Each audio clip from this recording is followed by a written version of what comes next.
Good day, wonderful and amazing learners. I hope you're fine and I believe that you're ready to learn today. Welcome back to our online speech class. It's great to have you here today. Before we start, please make sure you are comfortable and that you have your writing materials ready with you. In our last session, we focused on a very important building block of speech, and that is the topic stress. Stress and types of stress. How we emphasized certain syllables and words to make our speaking clearer and more natural. Today, we are moving a step further into something just as important and even more exciting. And the topic is rhythm in speech. Rhythm in speech. Okay, so this class is proudly sponsored by Egota Virtual Learning Platform. And here you have with you Tutor Esther Olowo. You're welcome to class today. By the end of today's class, you will be able to identify the concept of rhythm in English. Also, you will be able to define rhythm and identify the elements of rhythm. And lastly, you will be able to talk about the types of rhythm and even identify the practical application of rhythm in everyday life. Let's dive straight into the class. Quickly, let's look back at what we talked about in the last class. We talked about how stress is the emphasis we place on certain syllables in words or certain words in sentences in order to make our meaning clear.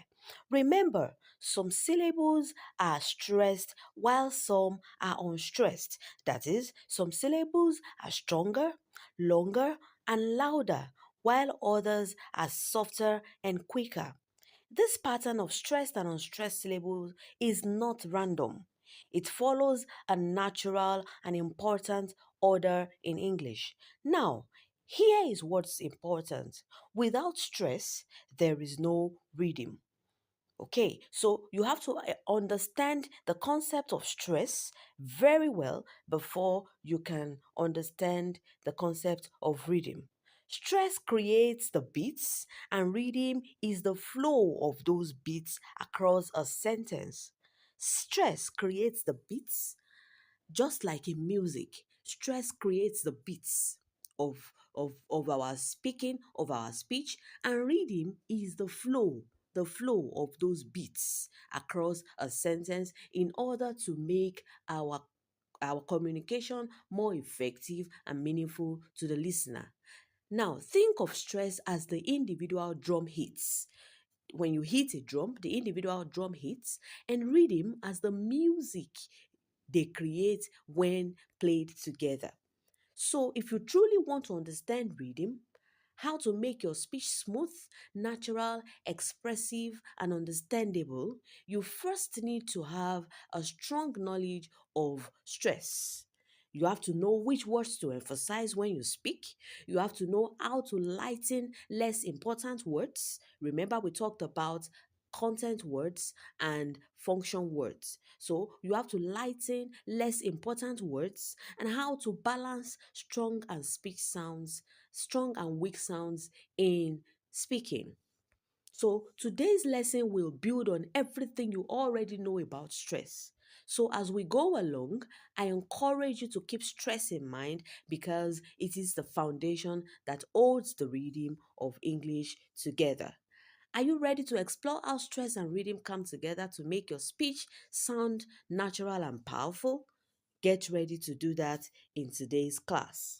So, first and foremost, what exactly is the concept of rhythm in speech? When we talk about rhythm in speech, what are we talking about? Rhythm in speech refers to the pattern of stressed and unstressed syllables in spoken language. That is the pattern. How do we put stressed and unstressed syllable into a particular pattern when we speak? It gives speech, rhythm gives speech its natural flow and musicality.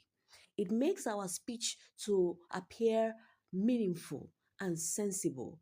It makes it different from that of a baby. It has a particular flow in accordance with whatever we want the listener to understand.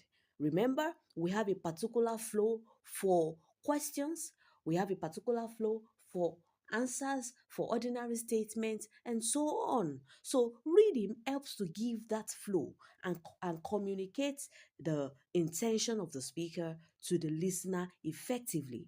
It gives speech its natural flow and musicality, helping listeners understand and follow the speaker more easily.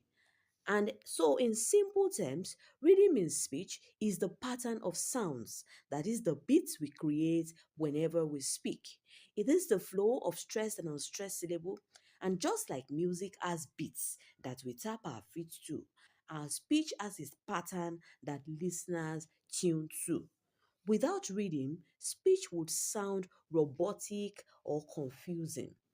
For example, if you say the sentence, I would like to go to the market.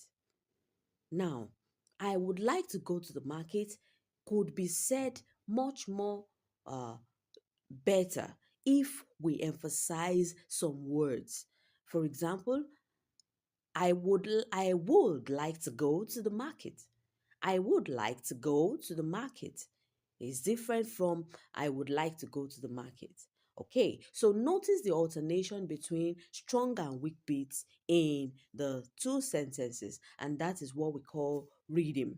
That is reading in action. In summary, we will define rhythm as the pattern of sounds and silences in speech. Where do we need to make a sound? Where do we need to be silent? Where do we need to communicate in a particular way to the listener? So, rhythm is the pattern of sounds and silences in speech.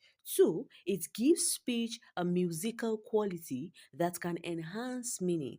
Just like I said earlier, rhythm helps us to give speech a musical quality, a musical flow that can enhance meaning, that can enhance communication. And three, understanding rhythm helps to improve communication effectiveness. It helps you to be effective, it helps you to be proactive in your speaking, and then the listener gets you in the right way.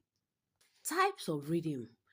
Actually, when we talk about reading, there are various types of reading, and understanding these various types of reading is essential for effective speech delivery. When you know the type of reading in which you want to communicate, it helps you to communicate better.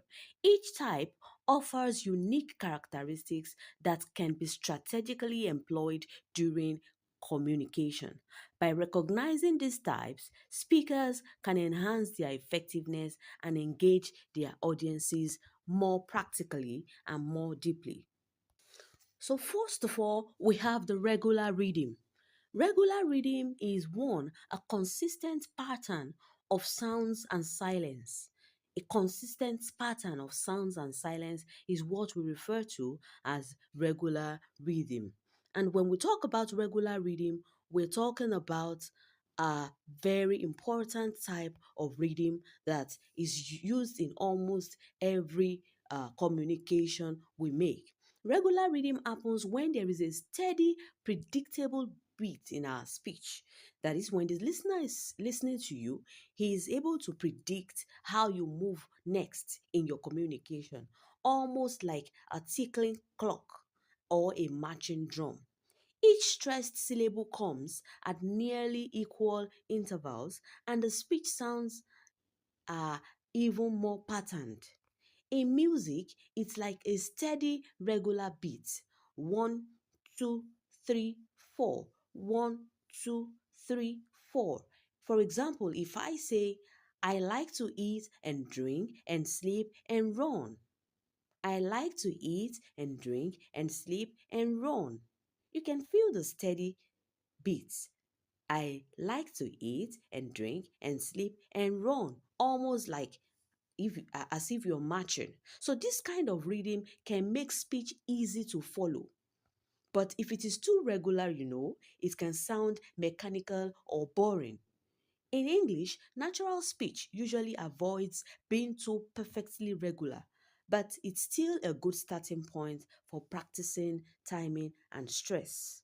So, when we talk about regular reading, we talk about a consistent pattern of sounds and silence in speech. Two, it is often used in poetry and speeches to create a predictable flow. You can always predict what your speaker is going to, how your speaker is going to speak next. And then regular reading also can enhance memorability and listener engagement. So that type of reading is a very, very important and common type of reading. Now let's look at irregular reading. Irregular reading means that the beats of your communication are not evenly spaced, they are not equal. The beats of your communication are not equal. Some stressed syllables come quickly after each other, while others take longer to arrive. So when we talk about irregular reading, it means that your speech, the movement of your speech is not evenly spaced, is not equal. There is more variation and it feels less like matching and more like natural conversation. Okay, so when you use the irregular reading, it is not your communication, the movement of your communication flow is not regular, and that is why we say it is irregular reading. So irregular reading features a varied pattern that can create surprise. This type of reading emphasizes certain points and keeps the audience engaged. It emphasizes some certain points and keeps the audience engaged.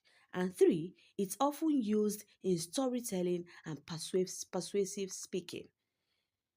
When you want to use the irregular reading, you can use it in telling a story, and when you want to persuade someone.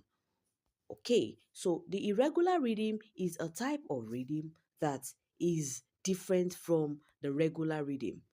Okay, so there is more variation and it feels less like matching and more like natural conversation. For example, I went to the market yesterday to buy some fruit.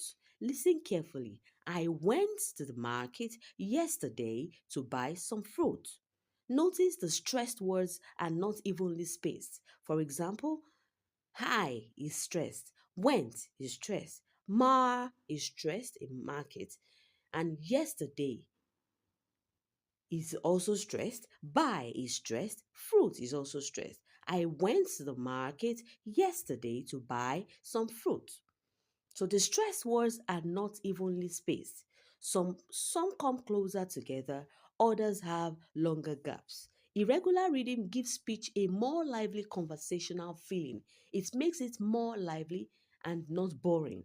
It allows the speaker to speed up or slow down depending on what they want to emphasize. In English, true conversation is mostly irregular. If it is regular, it will be too monotonous and boring to the listener. So, true conversation is mostly irregular.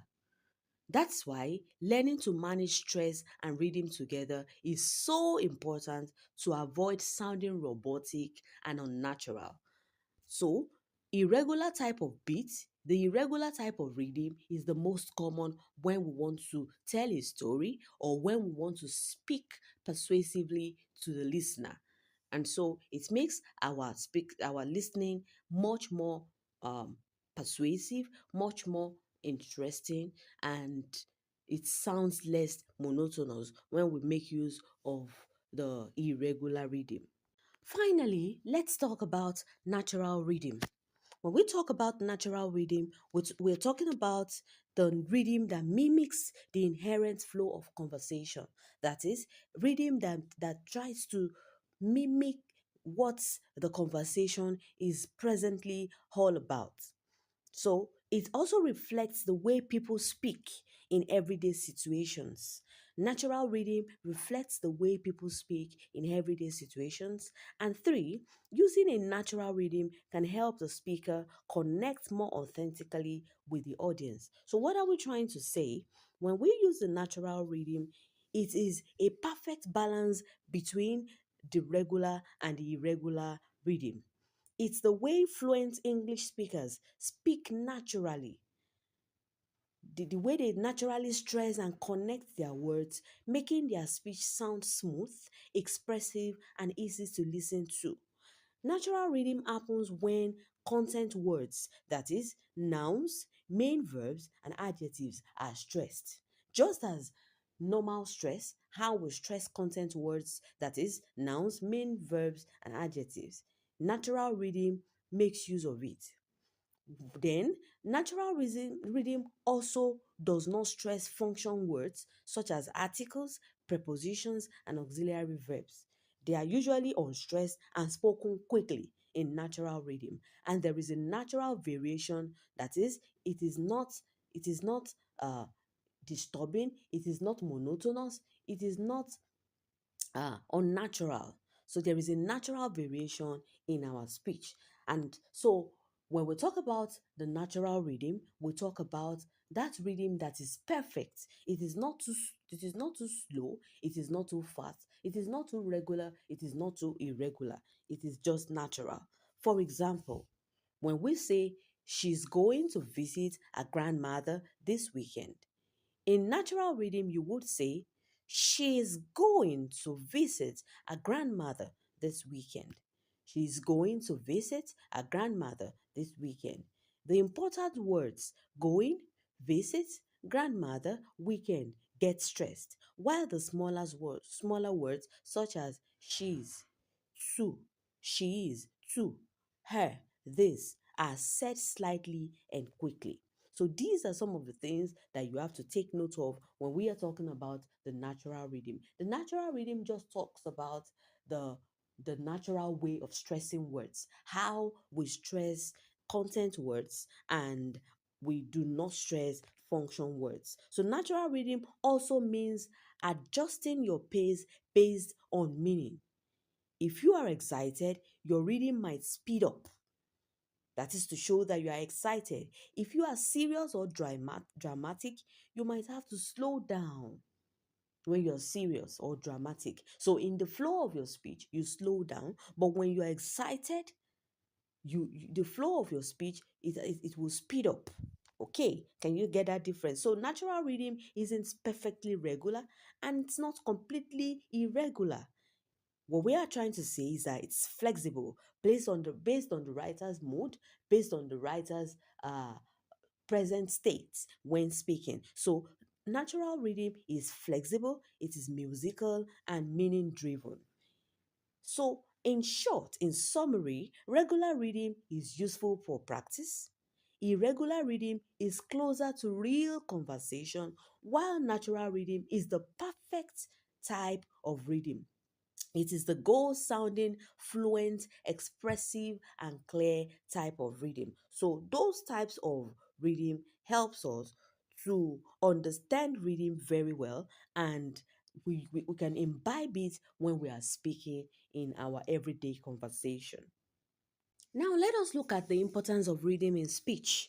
When we use reading very properly, it is a significant and effective element in effective communication as it aids in conveying messages clearly and engagingly.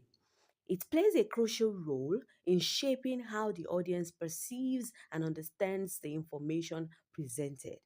By mastering reading, speakers can significantly improve their overall impact on the listeners. One of the most important aspects of reading is that it helps the listener comprehend whatever the speaker is saying. So reading helps listeners follow the speaker's ideas more easily. A well-paced delivery can clarify complex information. Okay, when you want to make an information much more easier for the listeners, you make it well paced, you communicate it with a perfect reading. Engaging reading invites audience participation and attentiveness. So one of the things that reading achieves in communication is that it helps the listeners to be able to understand the speaker, because in most cases when you speak they are able to predict and process your information more quickly. If you speak with poor reading, people may find it harder to understand you.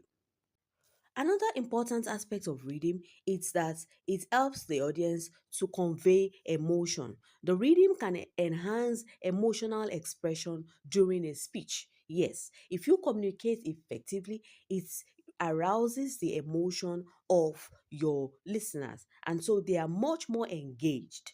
They are much more engaged because it helps them to enjoy the interesting and pleasant aspects of whatever you're saying, and so it keeps your audience focused. Two, a well-timed change in rhythm can evoke different feelings. It can evoke different feelings. When you're speaking in a particular way and then you quickly change, the listener quickly understands that your mood has changed from the previous one. So a well-timed change in rhythm can evoke different feelings.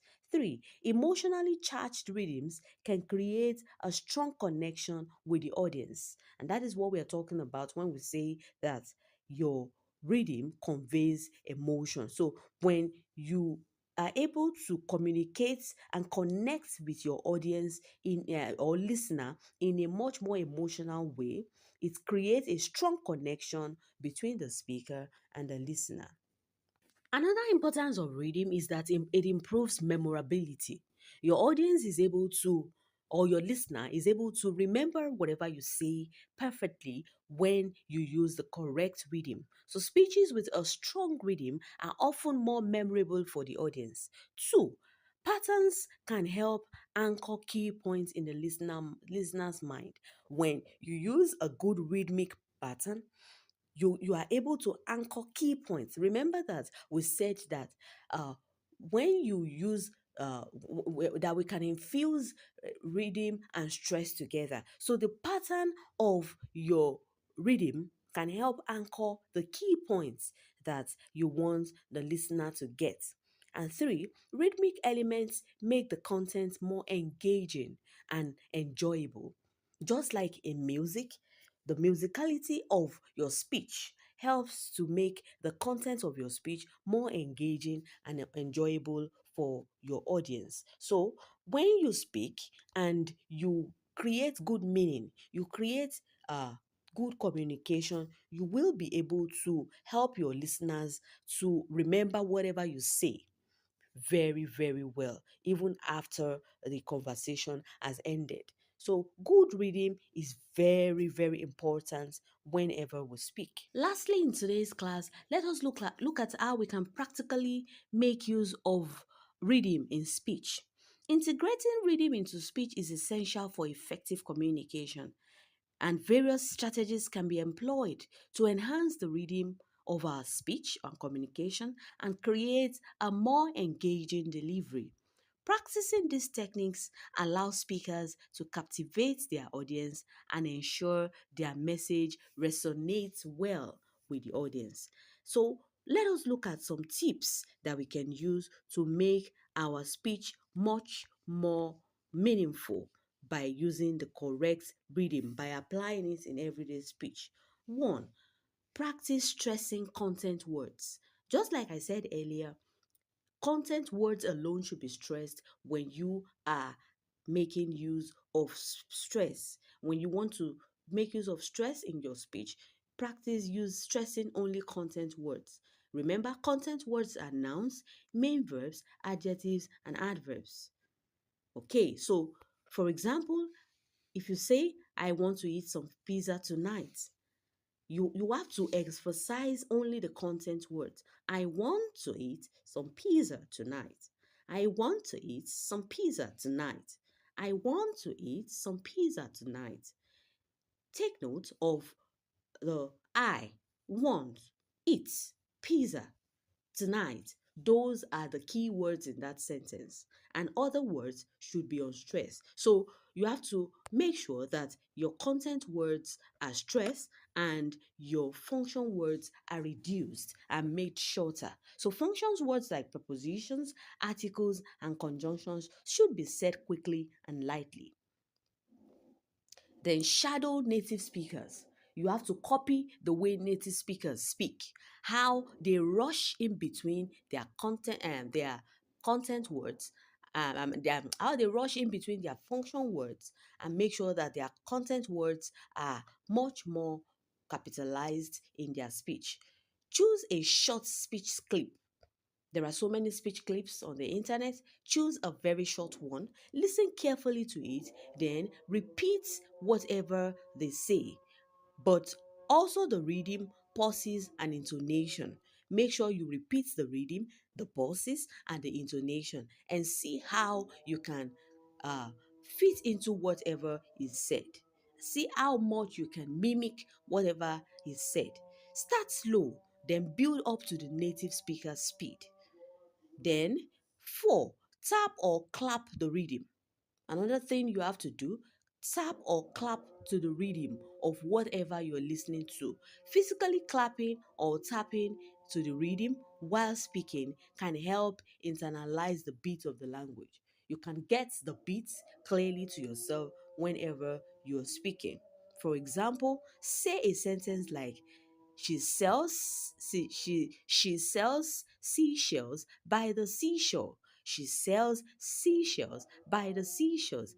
She sells sea she sells seashells by the seashore, and tap on the stressed words. Then you can also record yourself. You can record a paragraph and play it back. When you record a paragraph of a particular excerpt, play it back to yourself and see if stress words are prominent. When you play it back, ask yourself some questions. Are stress words prominent in this paragraph? Are unstressed words light and fast?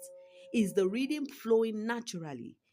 And then you compare whatever you have said to the native speaker's version and adjust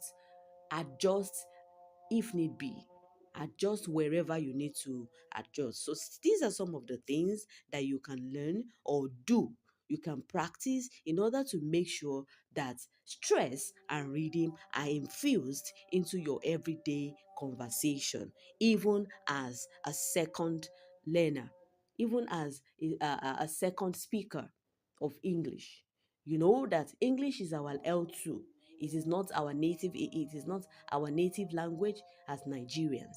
And so as a result of that, we have to make users to make sure that we consciously and consistently practice some of these things in order to get acquainted and get close to the native speakers' uh, characteristics in our everyday conversation. Let us quickly summarize today's lesson. Rhythm is the musical beat of your speech. Rhythm is the musical beat or pattern of your speech. It refers to the sounds and the silences in your speech. 2. It gives speech a musical quality that can enhance meaning and communication. 3. Understanding rhythm helps improve your communication effectiveness. Rhythm includes pace, pauses, and the emphasis placed on certain syllables or words. Okay, so, and we also talked about the types of rhythm. Remember, we talked about the regular rhythm, the irregular rhythm, and natural rhythm. We also talked about the importance of rhythm. We said that it aids understanding, it helps you to be able to engage your listeners effectively, it helps you to be able to uh, aid meaning, and it increases your fluency and the flow of your speech. Then the practical application is that you should focus on content words, shadow native speakers, mimic them whenever they speak, use physical movements like tapping, and record yourself and practice always. Record yourself and practice always. So, these are some of the things that we discussed in today's class. I hope you had a very wonderful time in today's class. Now, let us practice some WAEC questions in order to get ourselves familiar with some questions that usually come up from everything we have learned in today's lesson. 1. What is rhythm in speech? A. The repetition of sounds at the end of words. B. The pattern of stressed and unstressed syllables. C, the correct use of intonation. D, the speed at which a person talks. So you have to pick the correct answer in the options given. The answer to that question is option B. Remember, we said that rhythm is the pattern of stressed and stressed syllables, the flow of stressed and unstressed syllables in given sentences. Question 2. Which of the following best demonstrates rhythm in speech? Which of the following best demonstrates rhythm in speech? Emphasis on vowel sounds only, use of rising intonation, regular alternation of stressed and unstressed syllables, speaking very quickly. Emphasis on vowel sounds only, use of rising intonation. C. Regular alternation of stressed and unstressed syllables. D. Speaking very quickly. So, which of those clearly describe rhythm? The answer to that question is C. Option C. Regular alternation of stressed and unstressed syllable. Regular alternation of stressed and unstressed syllables. That is what we refer to as identifying rhythmic pattern. According to today's lesson, there are two answers to that question. That is option B and option C. It helps convey emotion. Remember we said that reading helps convey emotion between the speaker and the listener. And C, it aids understanding and fluency. In the word photograph, which syllable carries the stress? Which syllable bears the stress in the word photograph? Is it the first syllable, the second syllable, the third syllable, or the last syllable? Remember that if you want to identify the stress in a given word, you break them into syllables. Photograph. So we have photograph. Which of the syllables has the stress? The correct answer to that question is in option A. Remember we said that the stressed syllable is usually longer and louder and more prominent than other syllables. So in the word photograph, you can see that the first syllable is louder. Photograph, it is louder and longer than other syllables. So our answer is option A. The first syllable is stressed. Question 5. In which sentence does the reading pattern follow natural spoken English? Remember, we have learned about natural reading. We have learned about regular reading and irregular reading. So you are to pick which sentence has the natural spoken English. 1. I am going to the market. I am going to the market. I am going to the market. I am going to the market. I am going to the market.